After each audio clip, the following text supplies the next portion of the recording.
আজি 8-2-2024 বৰ্ষৰ প্ৰাতঃ মুৰলী।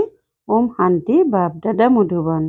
আজি বাবাই কৈছে, মৰমৰ সন্তানসকল, সদায় স্মৃতিত ৰাখিবা যে আমি ব্ৰাহ্মণসকল হৈছোঁ টিকনি, আটাইতকৈ উচ্চ, পুৰুষোত্তম হৈ আছোঁ। তেতিয়া হৰ্ষিত হৈ থাকিবা। নিজেই নিজৰ সৈতে বাৰ্তালাপ কৰিবলৈ শিকা, তেতিয়া অপাৰ আনন্দত থাকিবা। প্ৰশ্ন: পিতাৰ শৰণত কোন আহিব পাৰে? পিতাই শৰণ কাক দিয়ে? উত্তৰ: পিতাৰ শৰণত সেইসকলেই আহিব পাৰে যিসকল পূৰা নিৰ্মোহী হ'ব, যাৰ বুদ্ধিযোগ সকলো ফালৰ পৰা বিচ্ছিন্ন হ'ব। মিত্ৰ সম্বন্ধীসকলৰ লগত বুদ্ধিৰ আসক্তি নাথাকিব। বুদ্ধিত এইটো থাকিব যে মোৰ একমাত্ৰ বাবা, দ্বিতীয় কোনো নাই। এনেকুৱা সন্তানেহে সেৱা কৰিব পাৰে। পিতাইও এনেকুৱা সন্তানকহে শৰণ দিয়ে। ওম শান্তি। এয়া আত্মিক পিতা, শিক্ষক, গুৰু। এয়া সন্তানসকলে ভালদৰে বুজি গৈছে। জগতে এই কথাবোৰ নাজানে। যদিও সন্ন্যাসীসকলে শিৱ হ'ম, ময়েই শিৱ বুলি কয়, কিন্তু এনেকৈ নকয় যে মই পিতা, শিক্ষক, গুৰু হওঁ। তেওঁলোকে কেৱল কয়, শিৱ হ'ম ততত্তম, ময়েই শিৱ, তোমালোকো সেয়াই। পৰমাত্মা সৰ্বব্যাপী হ'লে প্ৰত্যেকেই পিতা, শিক্ষক, গুৰু হৈ যাব। এনেকৈতো কোনেও বুজিও নাপায়। মনুষ্যই নিজকে ভগৱান পৰমাত্মা বুলি কোৱাটো একেবাৰেই ভুল। সন্তানসকলক পিতাই যি বুজায় সেয়াটো বুদ্ধিত ধাৰণা হয়, নহয় জানো? সেই পঢ়াত কিমান বিষয় আছে। এনেকুৱা নহয় যে সকলো বিষয় বিদ্যাৰ্থীৰ বুদ্ধিত থাকে। ইয়াত পিতাই যি পঢ়ায় সেয়া 1 ছেকেণ্ডত সন্তানসকলৰ বুদ্ধিত আহি যায়। তোমালোকেই ৰচয়িতা আৰু ৰচনাৰ আদি মধ্য অন্তৰ জ্ঞান শুনোৱা। তোমালোকেই ত্ৰিকালদৰ্শী বা স্বদৰ্শন চক্ৰধাৰী হোৱা। সেই পাৰ্থিৱ পঢ়াৰ বিষয় একেবাৰেই বেলেগ। তোমালোকে সিদ্ধ কৰি বুজোৱা সকলোৰে সদ্গতিদাতা সেই এজনেই পিতা। সকলো আত্মাই পৰমাত্মাক স্মৰণ কৰে, কয়, হে ঈশ্বৰ পিতা, তেন্তে তেওঁৰ পিতাৰ পৰা উত্তৰাধিকাৰ পায়। তেওঁলোকে সম্পত্তি হেৰুৱালে দুখী হৈ যায়। এয়া হৈছে সুখ-দুখৰ খেল। এই সময়ত সকলো পতিত দুখী। পবিত্ৰ হ'লে নিশ্চয় সুখ পায়। সুখৰ সৃষ্টি পিতাই স্থাপনা কৰে। সন্তানসকলৰ বুদ্ধিত এইটো থাকিব লাগে যে আমাক পিতাই বুজায়, জ্ঞানৰ সাগৰ একমাত্ৰ পিতাই হয়। সৃষ্টিৰ আদি মধ্য অন্তৰ জ্ঞান পিতাইহে দিয়ে। অন্য সকলো ধৰ্ম যিবোৰ প্ৰতিষ্ঠা হ'ল সেয়া নিজৰ সময়ত আহিব। এই কথাবোৰ অন্য কাৰো বুদ্ধিত নাই।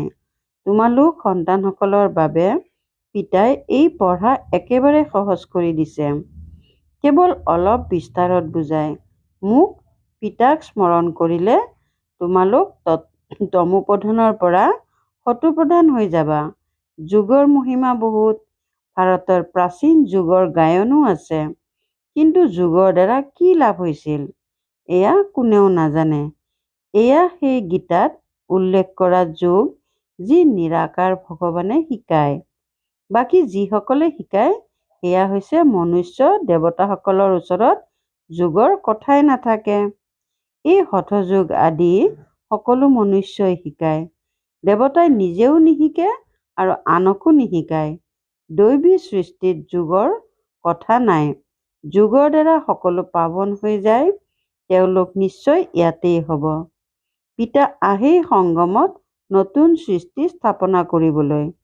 এতিয়া তোমালোক পুৰণি সৃষ্টিৰ পৰা নতুন সৃষ্টিলৈ বদলি হৈ আছা। এয়া কাৰোবাক বুজোৱাটো আচৰিত কথা। আমি ব্ৰাহ্মণসকল হৈছোঁ টিকনি, আটাইতকৈ উচ্চ। সত্যযুগ আৰু কলিযুগৰ মাজত ব্ৰাহ্মণ টিকনি।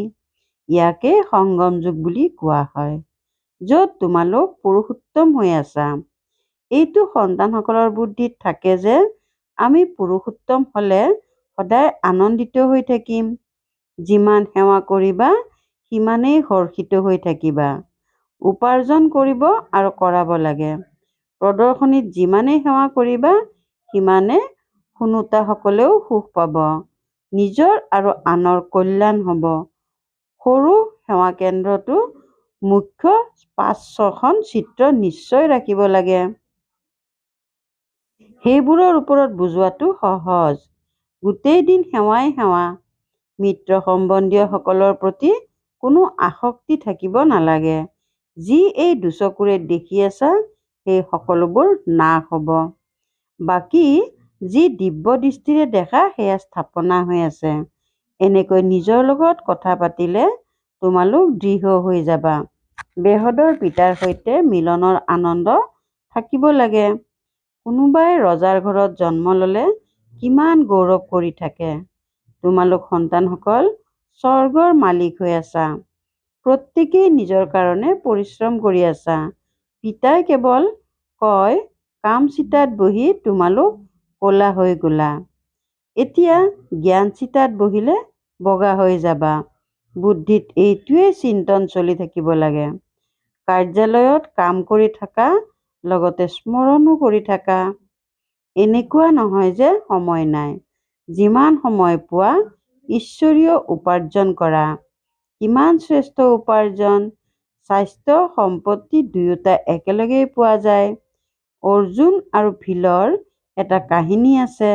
এনেকৈ গৃহস্থালীত থাকি জ্ঞান যুগত সেৱা কেন্দ্ৰত থকা সকলতকৈও তীব্ৰতৰ হৈ যাব পাৰে। সকলো নিৰ্ভৰ কৰে স্মৃতিত থকাৰ ওপৰত। ইয়াত সকলো বহি গ'লে সেৱা কেনেকৈ কৰিবা? সজীৱ হৈ সেৱাত লাগি যাব লাগে। সেৱাৰ চিন্তা থাকিব লাগে। বাবাটো প্ৰদৰ্শনীলৈ যাব নোৱাৰে, কাৰণ বাপ দাদা দুয়োজন একত্ৰিত হৈ আছে। বাবাৰ আত্মা আৰু এওঁৰ আত্মা একত্ৰিত হৈ থাকে। এয়া আচৰিত ধৰণৰ যুগল। এই যুগলক তোমালোক সন্তানসকলৰ বাহিৰে অন্য কোনেও নাজানে। নিজক যুগল বুলিও বুজে, তথাপিও কয় মই এজন পিতাৰ অতি মৰমৰ সন্তান।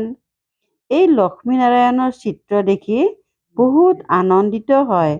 এয়া মোৰ পৰৱৰ্তী জন্ম। মই গাদীত সিংহাসনত নিশ্চয় বহিম। তোমালোকেও ৰাজযোগ শিকি আছা। লক্ষ্য উদ্দেশ্য সন্মুখত আছে। এওঁতো আনন্দিত হৈ থাকে যে মই বাবাৰ অতি মৰমৰ সন্তান। তথাপিও স্মৃতি সদায় স্থায়ী হৈ নাথাকে। অন্যফালে ধ্যান গুচি যায়। ড্ৰামাত এইটো বিধি নাই যে নিৰন্তৰ স্মৃতিত থাকিব আৰু অন্য কোনো ফালে ধ্যান নাযাব। মায়াৰ ধুমুহাই স্মৃতিত থাকিব নিদিয়ে। মই জানো মোৰ কাৰণে বহুত সহজ, কিয়নো বাবাই প্ৰৱেশ কৰিছে। বাবাৰ ১ নম্বৰ মৰমৰ সন্তান হওঁ। প্ৰথম নম্বৰত ৰাজকুমাৰ হ'ম, তথাপি স্মৃতি পাহৰি যাওঁ। অনেক প্ৰকাৰৰ চিন্তা আহি যায়। এয়া হৈছে মায়া। যেতিয়া এই ব্ৰহ্মা বাবাৰ অনুভৱ হ'ব, তেতিয়াহে তোমালোক সন্তানসকলক বুজাব পাৰিবা। এইবোৰ চিন্তা ভাৱনা তেতিয়া সমাপ্ত হ'ব, যেতিয়া কৰ্মাতীত অৱস্থা হ'ব। আত্মা সম্পূৰ্ণ হৈ গ'লে তেতিয়াতো এই শৰীৰ নাথাকিবই। শিৱ বাবাটো চিৰ পবিত্ৰ। পতিত সৃষ্টি আৰু পতিত শৰীৰত আহি পাৱন কৰি তোলাৰ ভূমিকাও এওঁৰেই। ড্ৰামাত বান্ধ খাই আছে। তোমালোক পাৱন হৈ গ'লে তেতিয়া নতুন শৰীৰ লাগিব। শিৱ বাবাৰতো নিজৰ শৰীৰ নাই। এই শৰীৰত এইটো আত্মাৰ, ব্ৰহ্মাৰ আত্মাৰ মহত্ব আছে। তেওঁৰনো কি আছে? তেওঁতো মুৰুলি শুনাই গুচি যায়। তেওঁ মুক্ত। কেতিয়াবা ক'ৰবালৈ, কেতিয়াবা আন ক'ৰবালৈ গুচি যাব। সন্তানসকলেও অনুভৱ কৰে যে এয়া শিৱ বাবাই মুৰুলি শুনাই আছে। তোমালোক সন্তানসকলে বুজিছা যে আমি পিতাক সহায় কৰিবৰ কাৰণে এই ঈশ্বৰীয় সেৱাত ব্ৰতী হৈ আছো। পিতাই কয় ময়ো নিজৰ মৰমৰ ঘৰ এৰি আহিছো। পৰমধাম অৰ্থাৎ অতি দূৰণিৰ ধাম, মূল লোক। বাকী গোটেই খেল সৃষ্টিতেই চলে। তোমালোকে জানা এয়া আচৰিত খেল। বাকী সৃষ্টি এখনেই। সৃষ্টিৰ লোকে চন্দ্ৰলৈ যাবলৈ প্ৰয়াস কৰে। এয়াতো বিজ্ঞানৰ বল। শান্তিৰ বলেৰে আমি যেতিয়া বিজ্ঞানৰ ওপৰত বিজয়ী হওঁ, তেতিয়া বিজ্ঞানো সুখদায়ী হৈ যায়। ইয়াত বিজ্ঞানে যিদৰে সুখ দিয়ে সেইদৰে দুখো দিয়ে। তাততো সুখেই সুখ, দুখৰ নাম নাই, এনেকুৱা কথাবোৰ গোটেই দিন বুদ্ধিত চলি থাকিব লাগে। পিতাৰ কিমান চিন্তা থাকে, বান্ধোনত থকাসকলে বিহৰ কাৰণে কিমান মাৰ খায়, কোনোবাইতো মোহৰ বশৱৰ্তী হৈ আবদ্ধ হৈ যায়। নিশ্চয় বুদ্ধিসকলে তৎক্ষণাৎ ক'ব, আমি অমৃত পান কৰিব লাগে, ইয়াৰ বাবে নিৰ্মোহী হ'ব লাগে, পুৰণি সৃষ্টিৰ পৰা অন্তৰৰ আসক্তি আঁতৰি যাব লাগে। এনেকুৱা সেৱাধাৰীয়েহে হৃদয়ত স্থান পায়। তেওঁলোকক শৰণ দিব পাৰে। কন্যা পতিৰ আশ্ৰয়ত যায়, বিহ অবিহনে থাকিব নোৱাৰে, তেতিয়া আকৌ পিতাৰ আশ্ৰয় ল'বলগীয়া হয়। কিন্তু একেবাৰে নিৰ্মোহী হ'ব লাগে। পতিৰো পতিক পালা, এতিয়া তেওঁৰ সৈতে বুদ্ধিযোগেৰে বাগদান কৰিব লাগে। মোৰ মাথো এজনেই আৰু দ্বিতীয় কোনো নাই। যেনেদৰে কন্যাৰ পতিৰ সৈতে প্ৰেম হৈ যায়, এয়া হৈছে আত্মাৰ প্ৰেম পৰমাত্মাৰ লগত। তেওঁৰ পৰা দুখ পোৱা যায়, এওঁৰ পৰা সুখ পোৱা যায়। এয়া হৈছে সংগম, ইয়াক কোনেও নাজানে। তোমালোক কিমান আনন্দিত হ'ব লাগে। আমি নাৱৰীয়া অথবা বাগিচাৰ মালিকক পাইছোঁ, যিয়ে আমাক ফুলৰ বাগিচালৈ লৈ যায়। এই সময়ত সকলো মনুষ্য কাঁইট সদৃশ হৈ গৈছে। সকলোতকৈ ডাঙৰ কাঁইট হৈছে কাম বিকাৰৰ। প্ৰথমতে তোমালোক নিৰ্বিকাৰী ফুল আছিলা, লাহে লাহে ক'লা, কম হোৱাত এতিয়া ডাঙৰ কাঁইট হৈ গ'লা। বাবাক বাবুলনাথ বুলিও কয়। তোমালোকে জানা প্ৰকৃত নাম শিৱ। বাবুলনাথ নাম ৰাখে কিয়নো কাঁইটক ফুল কৰি তোলে। ভক্তি মাৰ্গত বহুত নাম ৰখা হয়, বাস্তৱত এটাই নাম শিৱ। ৰুদ্ৰ জ্ঞানযজ্ঞ বা শিৱ জ্ঞানযজ্ঞ কথা একেটাই। ৰুদ্ৰযজ্ঞৰ দ্বাৰা বিনাশ জ্বালা প্ৰজ্বালিত হ'ল আৰু শ্ৰীকৃষ্ণপুৰী অথবা আদি সনাতনী দেৱী দেৱতা ধৰ্মৰ প্ৰতিষ্ঠা হ'ল। তোমালোকে এই যজ্ঞৰ দ্বাৰা মনুষ্যৰ পৰা দেৱতা হোৱা চিত্ৰও আচৰিত ধৰণৰ বনোৱা হয়। বিষ্ণুৰ নাভিৰ পৰা ব্ৰহ্মাৰ আবিৰ্ভাৱ হ'ল। এই সকলোবোৰ কথা তোমালোকে জানা যে ব্ৰহ্মা সৰস্বতীয়েই লক্ষ্মী নাৰায়ণ হয়গৈ। এইটো নিশ্চয়তা আছে। লক্ষ্মী নাৰায়ণেই 84 জন্মৰ পাছত ব্ৰহ্মা সৰস্বতী হয়। মনুষ্যটো এনেকুৱা কথাবোৰ শুনি আচৰিত হৈ যায়, আনন্দিতও হয়, কিন্তু মায়াও কম নহয়। কাম হৈছে মহাশত্ৰু। মায়াই নাম ৰূপত আবদ্ধ কৰি বগৰাই দিয়ে, পিতাক স্মৰণ কৰিবলৈ নিদিয়ে, তেতিয়া সেই আনন্দ কমি যায়। এইটো ভাবি আনন্দিত হৈ যাব নালাগে যে মই বহুতকে বুজাওঁ। প্ৰথমতে চাব লাগে বাবাক কিমান স্মৰণ কৰোঁ। ৰাতি পিতাক স্মৰণ কৰি শুই যাওঁ নে পাহৰি যাওঁ। কিছুমান সন্তানেতো পুৰা নীতি নিয়মো পালন কৰোতাও হয়। তোমালোক সন্তানসকল বৰ ভাগ্যৱান। পিতাৰ ওপৰত বহুত বোজা আছে, কিন্তু তথাপিও ৰথখনে ৰেহাই পাই যায়। জ্ঞান আৰু যোগো আছে। ইয়াৰ অবিহনে লক্ষ্মীনাৰায়ণ পদ কেনেকৈ পাব? আনন্দটো থাকেই। মই অকলে পিতাৰ সন্তান, আকৌ মোৰ বহুত সন্তান আছে, এইটো নিচাও থাকে আৰু মায়াই বহুত বিঘিনিও আনে। সন্তানসকলৰ ক্ষেত্ৰতো মায়াৰ বিঘিনি আহে। কৰ্মাতীত অৱস্থা পাছলৈ আহিব। ইয়াত বাপ দাদা দুয়ো একত্ৰিত হৈ আছে। কয়, মৰমৰ সন্তানসকল, পিতাটো প্ৰেমৰ সাগৰ, এওঁৰ আত্মা একেলগে আছে। এওঁ মৰম কৰে। এনেকৈ ভাবে যে যেনেকুৱা কৰ্ম মই কৰিম, মোক দেখি আনেও কৰিব। বহুত অমায়িক হ'ব লাগে। সন্তানসকল বহুত চতুৰ হ'ব লাগে। এই লক্ষ্মী নাৰায়ণক চোৱা কিমান চতুৰ। চতুৰালিৰে বিশ্বৰ ৰাজ্য লৈছে। প্ৰদৰ্শনীৰ দ্বাৰা প্ৰজাটো বহুত তৈয়াৰ হয়। ভাৰত যিমান ডাঙৰ সেৱা কৰিব লাগে, দ্বিতীয়তে স্মৃতিত থাকি বিকৰ্মও বিনাশ কৰিব লাগে। সকলোতকৈ অধিক চিন্তনীয় কথাটি হৈছে আমি তমোপ্ৰধানৰ পৰা সতোপ্ৰধান কেনেকৈ হ'ম? ইয়াৰ বাবে যত্নৰ প্ৰয়োজন। সেৱাৰ সুযোগ বহুত আছে। ট্ৰেইনত বেজৰ ওপৰত সেৱা কৰিব পাৰা। এয়া বাবা, এয়া সম্পত্তি। নিশ্চয় ৫,০০০ বছৰ পূৰ্বে ভাৰত স্বৰ্গ আছিল। লক্ষ্মীনাৰায়ণৰ ৰাজ্য আছিল। পুনঃ নিশ্চয় তেওঁলোকৰ ৰাজ্য আহিব লাগে। আমি বাবাৰ স্মৃতিৰে পাৱন সৃষ্টিৰ মালিক হৈ আছো। ট্ৰেইনত বহুত সেৱা কৰিব পাৰে।